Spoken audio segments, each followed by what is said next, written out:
መጽሐፈ ሳሙኤል ካል ምዕራፍ 23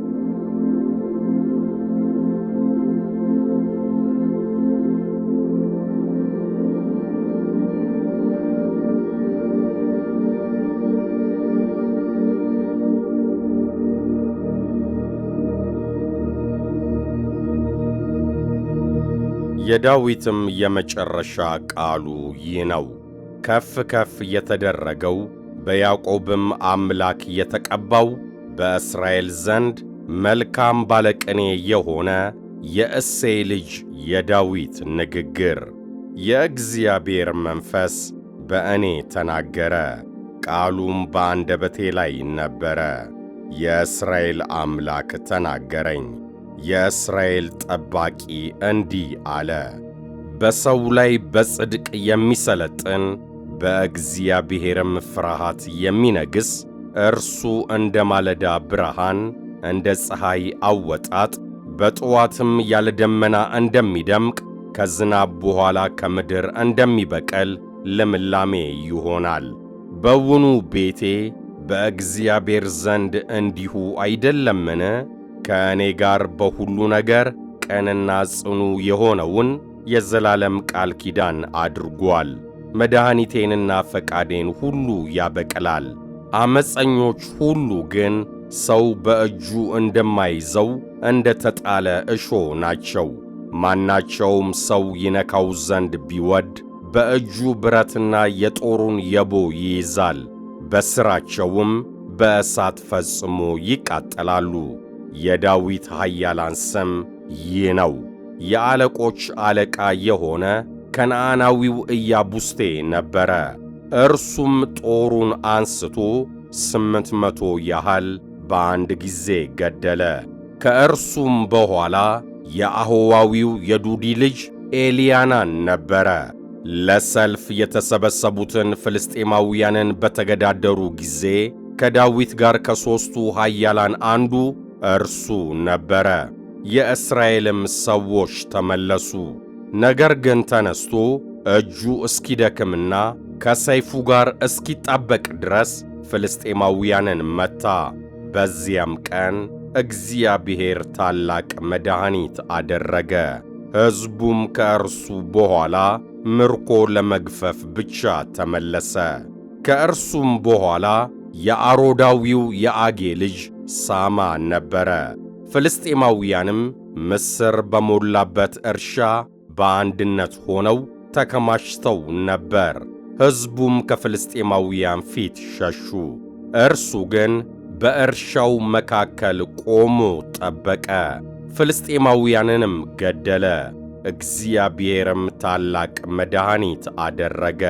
ከ30ውም አለቆች 3ቱ ወርደው በመከር ጊዜ ወደ ዳዊት ወደ ኤዶላም ዋሻ መጡ። የፍልስጤማውያንም ጭፍራ በራፋይም ሸለቆ ሰፍሮ ነበር። በዚያም ጊዜ ዳዊት በምሽጉ ውስጥ ነበረ።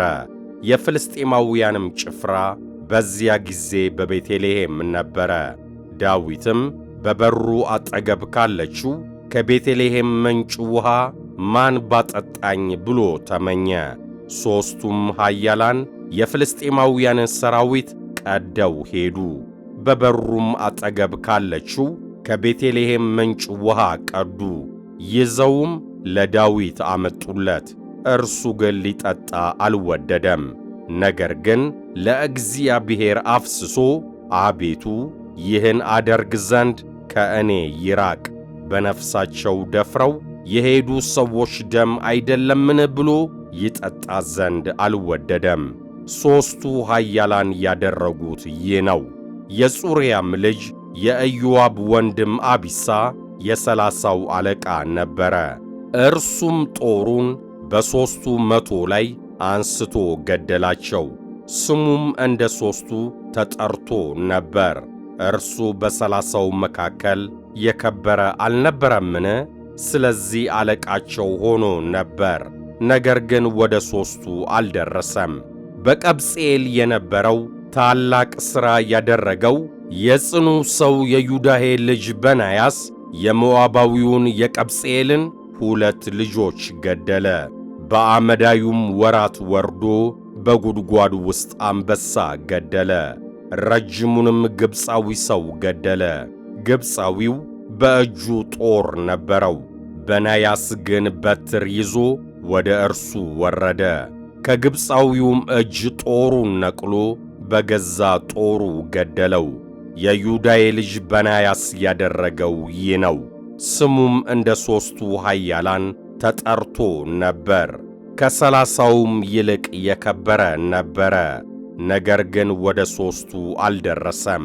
ዳዊትም በክብር ዘበኞቹ ላይ ሾመው። የኢዮአብም ወንድም አሣሄል በ30ው መካከል ነበረ።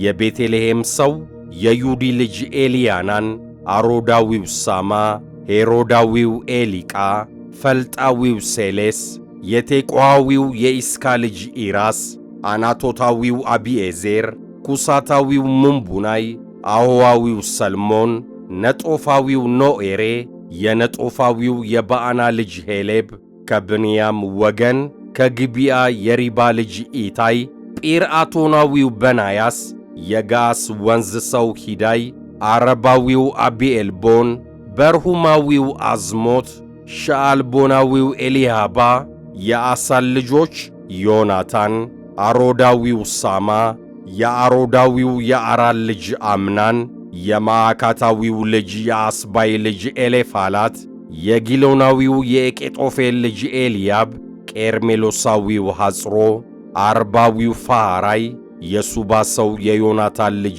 ይግኤል፣ ገዓዳዊው ባኒ፣ የጽሩያ ልጅ የኢዮአብ ጋሻ ጃግሬዎች፣ አሞናዊው ጼሌቅ፣ ብሮዓታዊው ናሃራይ፣ ይትራዊው ኢራስ፣ ይትራዊው ጋሬብ፣ ኬጢያዊው ኦርዮ፣ ሁሉ በሁሉ 37 ናቸው።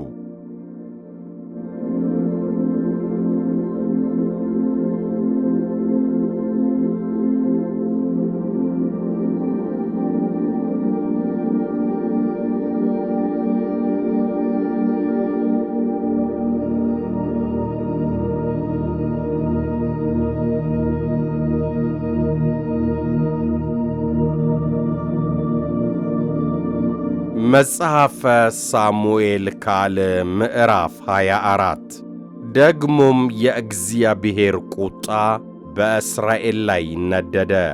ዳዊትንም ሂድ እስራኤልንና ይሁዳን ቁጠር ብሎ በላያቸው አስነሣው። ንጉሡም ኢዮአብንና ከእርሱ ጋር የነበሩትን የሰራዊት አለቆች የሕዝቡን ድምር አውቅ ዘንድ ከዳን ጀምሮ እስከ ቤርሳቤ ድረስ ተመላለሱ፣ ሕዝቡንም ቁጠሩአቸው አላቸው። ኢዮአብም ንጉሡን የጌታዬ የንጉሡ ዐይን እያየ አምላከ እግዚአብሔር ዛሬ ካለው ሕዝብ መጠን በላይ 100 እጥፍ ይጨምርበት፣ ጌታዬ ንጉሡ ግን ይህን ነገር ለምን ይወዳል አለው። ነገር ግን የንጉሡ ቃል በኢዮአብና በሰራዊቱ አለቆች ላይ አሸነፈ። ኢዮአብና የሰራዊቱ አለቆችም የእስራኤልን ሕዝብ ይቈጥሩ ዘንድ ከንጉሥ ዘንድ ወጡ፣ ዮርዳኖስንም ተሻገሩ። በጋድ ሸለቆ መካከል ባለችው በኢያዜር ከተማ ቀኝ በኩል በአሮዔር ላይ ሰፈሩ። ወደ ገለዓድም ወደ ተባሶን አዳሰይ አገር መጡ። ወደ ዳንየዓንም ደረሱ። ወደ ሲዶናም ዞሩ። ወደ ጢሮስም ምሽግ ወደ ኤዊያውያንና ወደ ከነዓናውያንም ከተሞች ሁሉ መጡ። በይሁዳም ደቡብ በኩል በቤርሳቤ ወጡ። በአገሪቱም ሁሉ ላይ ተመላልሰው ከ9 ወርና ከ20 ቀን በኋላ ወደ ኢየሩሳሌም መጡ።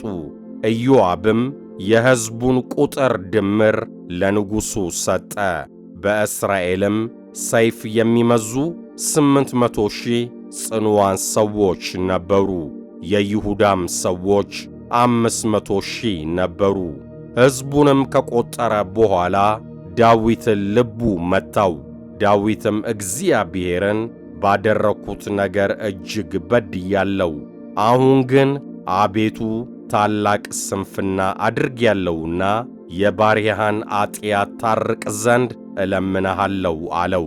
ዳዊትም ማልዶ በተነሣ ጊዜ የእግዚአብሔር ቃል ወደ ዳዊት ባለ ራእይ ወደ ነቢዩ ወደ ጋድ እንዲህ ሲል መጣ። ሂድ፣ ለዳዊት እግዚአብሔር እንዲህ ይላል፣ 3 ነገሮች በፊት አኖራለሁ፣ አደርግብህ ዘንድ ከእነርሱ አንዱን ምረጥ ብለ ንገረው አለው። ጋድም ወደ ዳዊት መጥቶ የ3 ዓመት ራብ በአገር ላይ ይምጣብህን? ወይስ ጠላቶች እያሳደዱ 3 ወር ከእነርሱ ትሸሽን? ወይስ የ3 ቀን ቸነፈር በአገር ላይ ይሁን? አሁንም ለላከኝ ምን መልስ እንደምሰጥ አስብና መርምር ብሎ ነገረው። ዳዊትም ጋድን እጅግ ተጨንቄአለሁ፣ ምሕረቱ ብዙ ነውና በእግዚአብሔር እጅ እንድወድቅ በሰው እጅ ግን አልውደቅ አለው። ዳዊትም ቸነፈሩ መረጠ። የስንዴ መከር ወራት በሆነ ጊዜ ቸነፈሩ በሕዝቡ መካከል ጀመረ። ከሕዝቡም 70,000 ሰው ሞተ። የእግዚአብሔር መልአክ ኢየሩሳሌምን ያጠፋት ዘንድ እጁን በዘረጋ ጊዜ እግዚአብሔር ስለ ክፉ ነገር አዘነ። ሕዝቡንም የሚያጠፋውን መልአክ እንግዲህ በቃ እጅህን መልስ አለው። የእግዚአብሔር መልአክ በኢያቡሳዊው በኦርና አውድማ አጠገብ ነበረ። ዳዊትም ሕዝቡን የሚመታውን መልአክ ባየ ጊዜ እግዚአብሔርን እነሆ እኔ በድያለሁ፣ ጠማማም ሥራ እኔ አድርጌያለሁ። እነዚህ በጎች ግን እነርሱ ምን አደረጉ? እጅ በእኔና በአባቴ ቤት ላይ እንድትሆን እለምንሃለሁ ብሎ ተናገረው። በዚያም ቀን ጋድ ወደ ዳዊት መጥቶ ውጣ፣ በኢያቡሳዊው በኦርና አውድማ ለእግዚአብሔር መሠዊያ ሥራ አለው። ዳዊትም እግዚአብሔር እንዳዘዘው እንደ ጋድ ነገር ወጣ። ኦርናም ሲመለከት ንጉሡና ባሪያዎቹ ወደ እርሱ ሲመጡ አየ። ኦርናም ወጥቶ በንጉሡ ፊት በምድር ላይ በግንባሩ ተደፋ። ኦርናም ጌታዬን ንጉሡን ወደ ባሪያው ያመጣው ምክንያት ምንድነው? አለ። ዳዊትም መቅሰፍቱ ከሕዝቡ ላይ ይከለከል ዘንድ አውድማውን ከአንተ ገዝቼ ለእግዚአብሔር መሠዊያ ልሠራ ነው አለው።